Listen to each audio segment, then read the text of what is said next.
She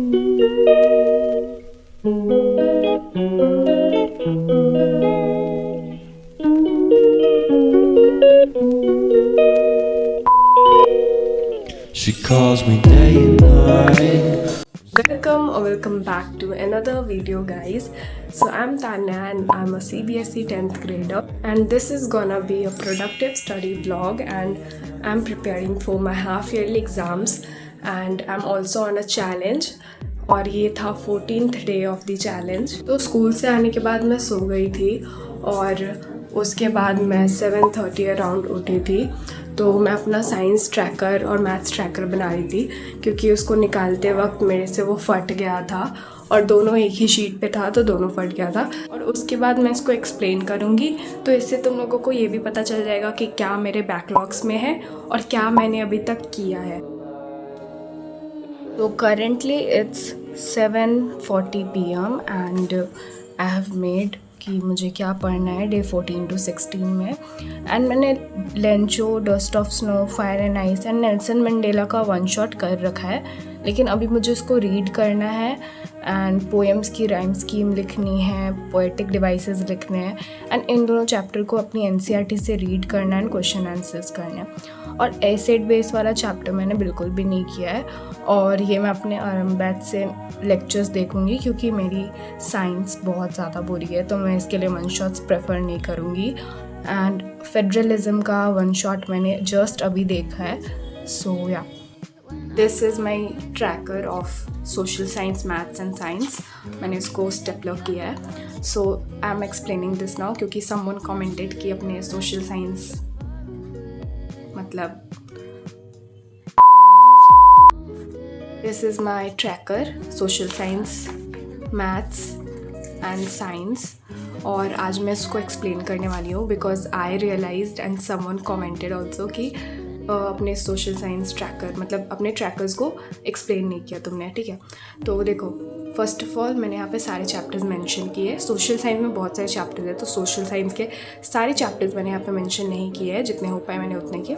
और उसके बाद ये जितने भी पिंक डॉट्स हैं ना, वो सब मेरे हाफ ईयरली सिलेबस में। तो जो लोग सिलेबस पूछ रहे थे वो यहाँ पे देख लो, और मैं अपने वीडियो में कहीं पे क्लिप्स में लगा भी दूँगी स्क्रीनशॉट ऑफ माई सिलेबस, ठीक है। और उसके बाद मैंने यहाँ पे लेक्चर्स रखा है, ठीक है। अभी मैं लेक्चर्स तो नहीं कर रही, वन शॉट्स कर रही हूँ, और मैं वन शॉट्स के हिसाब से इसको टेक आउट करूँगी क्योंकि लेक्चर्स बहुत सारे हैं और अगर मैंने अभी लेक्चर्स किए तो मुझसे नहीं हो पाएगा। उसके बाद NCERT, तो जब मैं NCERT की रीडिंग कर लूँगी तो मैं यहाँ पे टेक कर दूँगी क्योंकि सोशल साइंस में NCERT बहुत इंपॉर्टेंट होती है, ठीक है। सीधे डायरेक्ट लाइन से क्वेश्चन आ जाता है, तो इसलिए। उसके बाद मैंने यहाँ पे WPP और गिवन क्वेश्चंस लिखे हैं क्योंकि दिगराज सर भी अपने लेक्चर्स में बहुत सारे क्वेश्चंस देते हैं, WPP देते हैं, और मेरे स्कूल से भी मुझे बहुत सारे क्वेश्चंस मिलते हैं, तो उसके लिए मैंने ये बस सेक्शन बनाया और मैंने अभी तक कुछ भी नहीं किया है, तो ये पूरा सेक्शन खाली है। फिर ये PYQ एंड QB है। QB मतलब क्वेश्चन बैंक एंड PYQs मतलब प्रीवियस ईयर क्वेश्चंस, और ये पोल सेशन के लिए।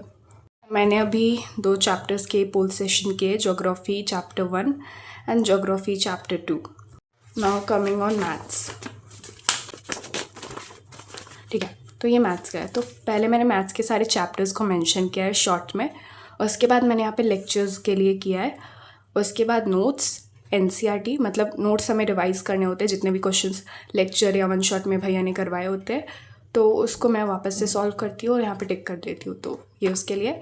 फिर NCERT के क्वेश्चंस, अपने PYQs, और फिर रिविज़न वाला सेक्शन जो कि मैं तब टिक करूँगी जब मैं रिविज़न करूँगी हाफ ईयरली के लिए, ठीक है।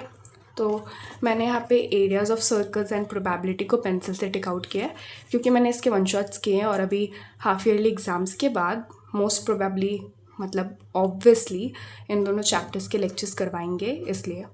नाउ साइंस ट्रैकर, तो साइंस में हाँ बहुत ज़्यादा खाली है ये क्योंकि मैंने साइंस में कुछ नहीं पढ़ा है, मुझे साइंस अच्छे से समझती। नाउ कमिंग ऑन साइंस, तो साइंस में पहले मैंने लेक्चर्स के लिए बनाया, फिर मैंने NCERT रीडिंग के लिए बनाया, फिर यहाँ पे NCERT ने ACP है, तो मैं दोनों के लिए ना डिवीजन कर दिया मैंने यहाँ पे, ताकि मैं NCERT करूँ तो मैं इसमें टिक करूँगी, ACP करूँगी तो इसमें टिक करूँगी, फिर अपना रैपिड रिविजन, फिर अपने PYQs और फिर अपने क्वेश्चन बैंक्स, ठीक है। और तुम लोग देख सकते हो कि मैंने कितना किया है। वैसे मैंने इसका भी रैपिड रिविजन किया, मैं टिक नहीं कर पाई वो भी। एंड एनसीईआरटी रीडिंग की बात करें तो मैंने कुछ कुछ पोर्शंस रीड किया इन दोनों चैप्टर्स में से, और बाकी कुछ भी नहीं किया। और मैंने फ़िज़िक्स का जो लेक्चर्स कंप्लीट नहीं किया था वो आई विल ट्राई कि मैं इसी 3 दिनों के अंदर कंप्लीट कर लूँ। और उसके बाद मैं अभी केमिस्ट्री का चैप्टर 2 तो करने वाली हूँ, that is acid basis and salts. 11:30 PM and I am explaining you कि मैं उतनी देर से क्या कर रही थी। तो सबसे पहले अपना एक सेशन था यूट्यूब पे जिसमें मॉक टेस्ट के बारे में बता रहे थे शोभित भैया, ओलंपियाड का जो मॉक टेस्ट था उसके बारे में। उसके बाद हाफ ईयरली का जो रिविजन वाला लेक्चर होने वाला था आज, वो आया ऐप पे एंड मेरे को नोटिफिकेशन आया तभी, तो मैं चली गई उसको करने। और मैं बहुत टाइम के बाद, मतलब 3 महीने के बाद मैंने एक अच्छे से लाइव सेशन किया होगा, एंड से मतलब स्टार्टिंग से एंड तक पूरा, एंड मैंने कर लिया। और मुझे लगता है कि मुझे जो रिवीजन वाला सेशन चल रहा है अभी लेक्चर्स, उसको करना चाहिए क्योंकि मैं बहुत कुछ भूल चुकी हूँ। एंड ये कुछ 1-2 क्वेश्चंस है जो अभी मुझे करने भी हैं, तो अभी मैं नोट्स रिवाइज़ करूँगी और इसके जो क्वेश्चंस मैंने नहीं किया वो करूँगी। As you can see, I completed revising my notes in around 40 minutes and it was 12:10 AM. Notes revise करते करते मैंने वीडियो बनाई थी, लेकिन पता नहीं कैसे वो वीडियो मेरी सेव ही नहीं हुई, तो मैंने सारे नोट्स रिवाइज़ कर लिए थे। उसके बाद I took a break and मैं ब्रश करने चली गई थी and I washed my face also.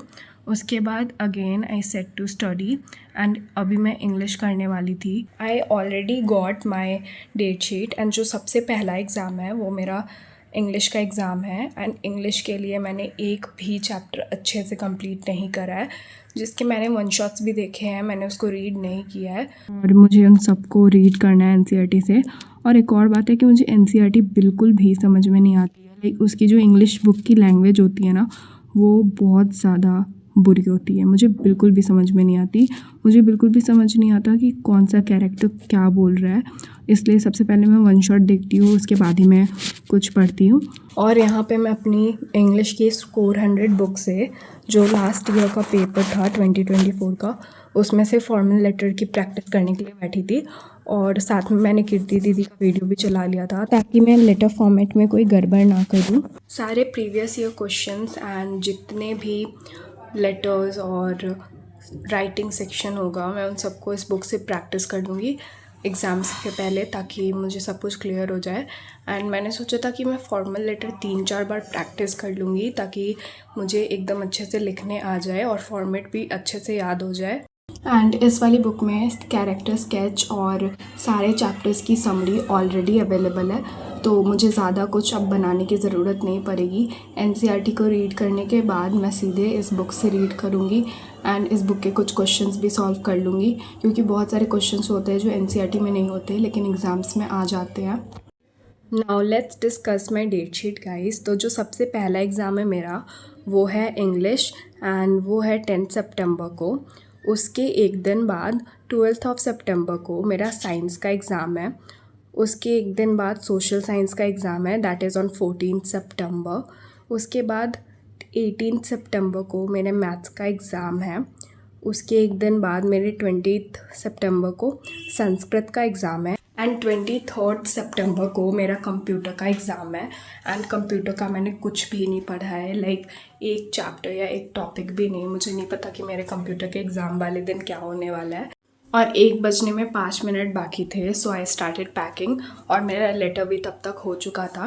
And in next video मैं तुम लोगों के साथ शेयर करूँगी अपना सिलेबस, क्योंकि ये वीडियो ऑलरेडी बहुत ज़्यादा लंबा हो गया है एंड जब भी मैं पढ़ती हूँ तो मैं बहुत ज़्यादा मिस कर देती हूँ और वो कुछ ऐसा दिखता है। एंड यस, मैं अपने बेड पे पढ़ती हूँ because I don't have a study room और स्टडी टेबल। एंड अगर तुमने वीडियो अभी तक देखा है तो ये वाला इमोजी ड्रॉप कर देना कमेंट बॉक्स में, so that I know you are a real one.